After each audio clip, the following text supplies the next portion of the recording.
When I was younger, my family lived in a pretty big house. It wasn't a mansion or anything fancy, but it had enough space that different parts of the house felt almost like separate little worlds. On the first floor, toward the back, there was this side room that we always called the second living room. That's really what it was. It had an old recliner, a small table, and a medium-sized couch. Nothing special. Just a room that was always there, but almost never used. For the most part, we ignored it. Then one morning I woke up feeling terrible. My head was pounding, my throat hurt, and I could barely drag myself out of bed. I told my mom I was sick, and she told me to stay home from school and rest. My siblings still had to go to class, and both of my parents had work, so by late morning, I ended up having the house to myself. At first, I just stayed in bed for hours, half asleep and miserable. I kept drifting in and out, trying to feel better, until around 10:30 in the morning when I heard footsteps downstairs. Slow, steady footsteps. At first, I didn't think anything of it. I assumed maybe my mom had gone in late to work, like she sometimes did. I was still foggy from being sick, so I didn't really question it. I just knew I was hungry. So I finally got up and started walking downstairs toward the kitchen.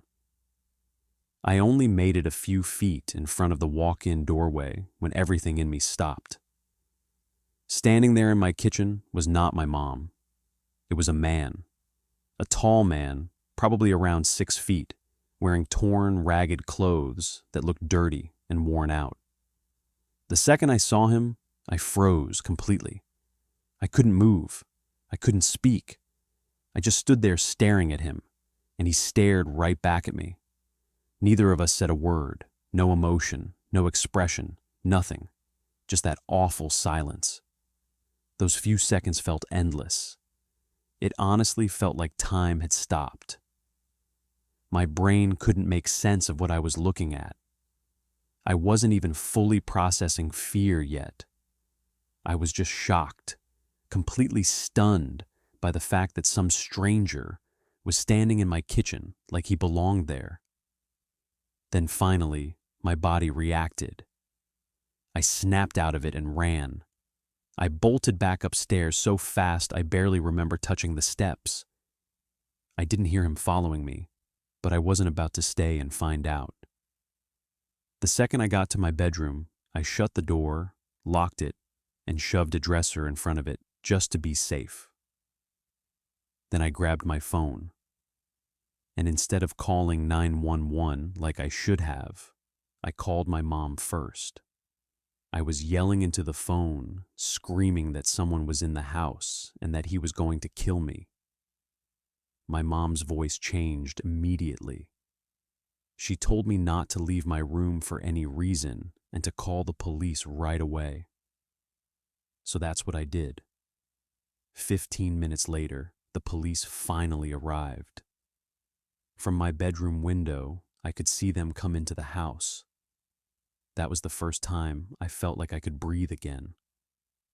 I ran out of my room and downstairs to meet them, just wanting to get as far away from that kitchen as possible.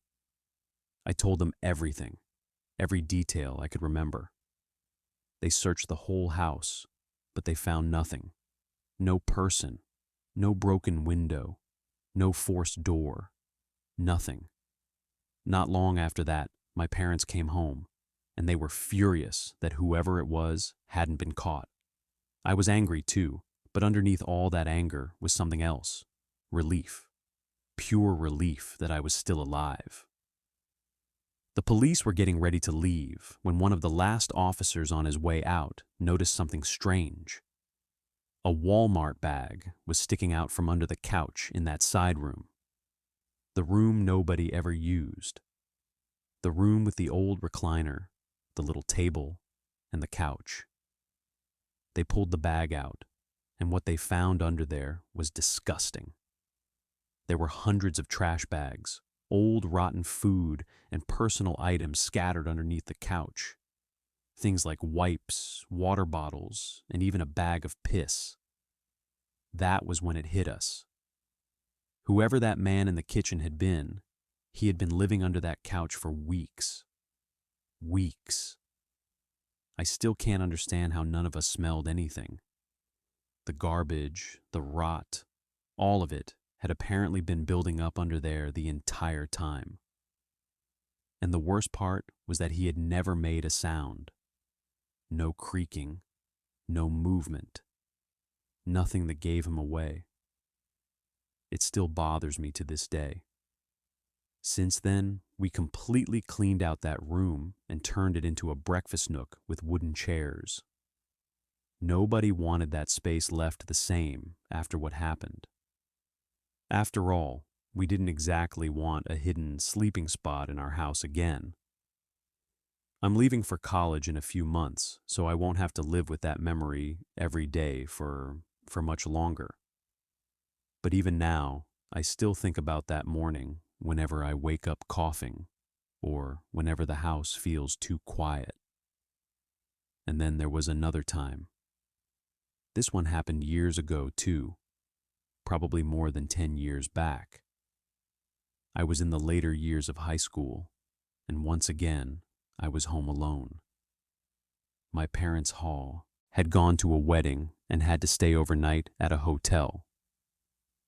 My brother was working the night shift, so he wasn't home either. We lived in a pretty well-known East Coast city, in a blue-collar neighborhood that was already starting to go downhill. Back then, I was a little bit of a loner. Not in the stereotypical way. I wasn't some weird kid with no friends. I had friends. I went on dates. I was a big guy too.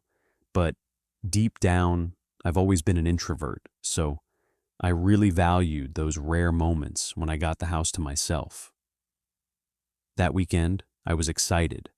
I planned to do my usual empty house routine, play PlayStation on the big TV, order late-night takeout, watch Dragon Ball Z, and then around 2 a.m., pass out on the couch with my old dog, Cecil. Cecil was a beagle, and he had been part of our family for about 8 years. He was old, quiet, and incredibly calm. Most beagles are loud, restless, always barking at something. But not Cecil. He was content to just lie next to you, rest his head on your lap, and sleep the night away. He was the kind of dog who made a house feel peaceful. It was around 1 a.m. when I finished the last slice of pizza and started getting sleepy on the couch. The TV was still on, and I was just about ready to doze off when I heard a loud bang coming from the back alley. I didn't think much of it at first. Anyone who's lived in a city knows how common strange noises are at night. Doors slam, bottles break, dumpsters get hit, cars backfire. It's all part of it. But Cecil noticed it too. His head suddenly shot up from my lap, and the hair on his back stood straight up. That alone made me uneasy, because Cecil was usually so calm.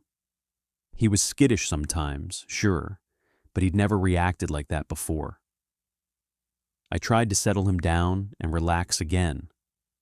Then, not even 2 minutes later, I heard another bang.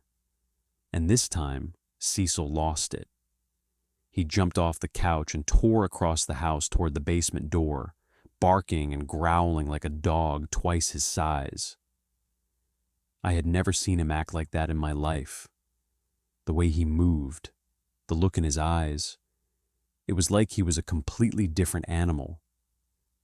That's when my adrenaline kicked in, because while Cecil was barking, I could now hear something else, a steady banging. There was an old, barely used basement door that led out to the back alley. It was rusty, stiff, and hard to open even with a key.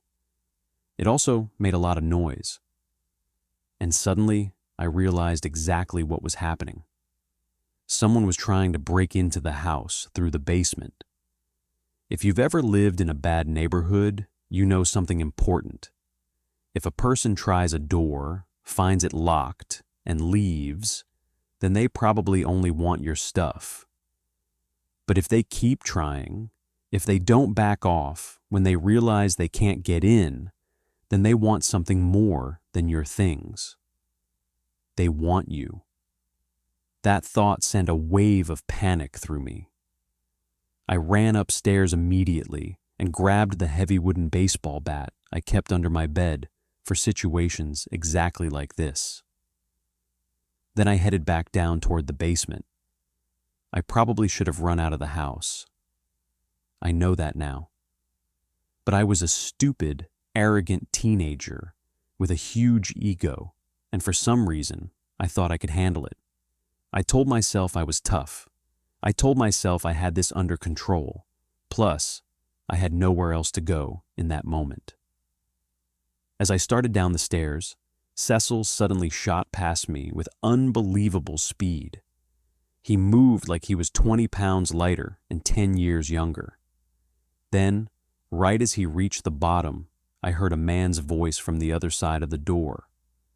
"Aw, shit." And just like that, the banging stopped. I didn't call the cops. I didn't call anyone. That was probably one of the dumbest things I've ever done. I just sat awake for the rest of the night with the bat in my hand, listening to every little sound in the house. When my brother came home the next morning, I told him what had happened. He went to the basement door and tried to open it. The second he pulled, the whole door came loose and fell off. Whoever had been trying to break in was one good shove away from getting inside. And I'm almost certain that old Cecil scared him off. People always joke and say dogs are just doing what dogs are supposed to do. But I know better. Cecil had never barked like that before. He had never moved that fast before. It was like he understood exactly how serious the situation was. It was almost like he knew that door was about to give way. A few years ago, we had to put him down because he had reached the point where he just didn't have any life left in him anymore. Before the injection, I got a few minutes alone with him. I thanked him for everything, for being my friend, and for what he did that night. By then, I was grown. I had a wife and kids. But I honestly believe none of that would have happened if Cecil hadn't been there that night. And then there's one more story. I was about 13 when this happened, and I still live in that house, which is why I still don't understand what really went on. A thunderstorm had just started, and because we lived in Tornado Alley, I usually slept downstairs in my dad's room whenever the weather got bad. That night, I was awake around 12:43 a.m., just sitting on my phone and watching YouTube while the rain hit the house. Then I heard my dad's car. Not just any car. His was loud, with an intense bass system, and in our small town, everybody knew that sound. There was only one car like that around us, so I knew it had to be him. I assumed he had come home and was about to come downstairs to sleep since he'd been working all night.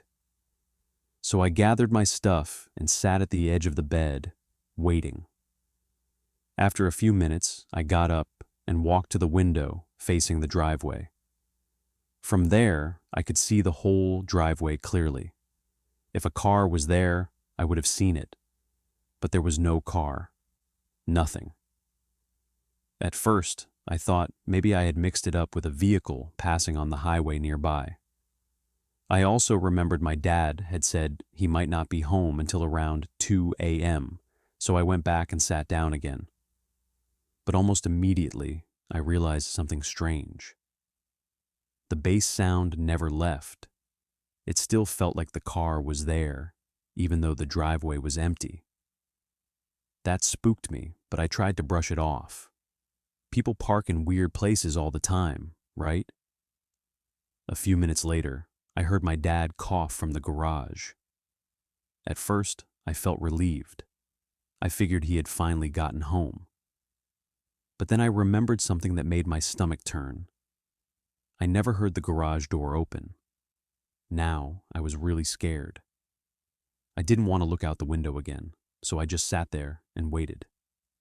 Minutes passed. The storm got worse. The rain hit harder.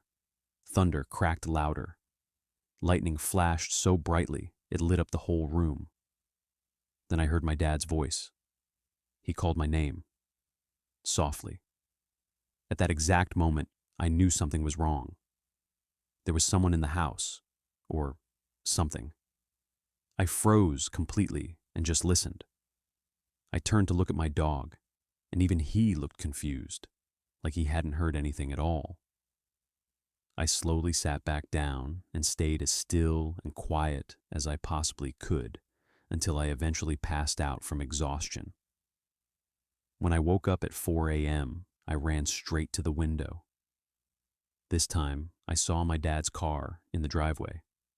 So I ran upstairs and told him everything that had happened. I don't believe in ghosts. I don't believe in nonsense like that. But I know what I heard. Something called my name that night, and it was not my father. And even now, I can't stop wondering what would have happened if I had actually gotten up those stairs and followed that voice. We still don't know what really happened that night. But I can tell you this much. I still feel uncomfortable in my own house whenever I think about it. Please subscribe my channels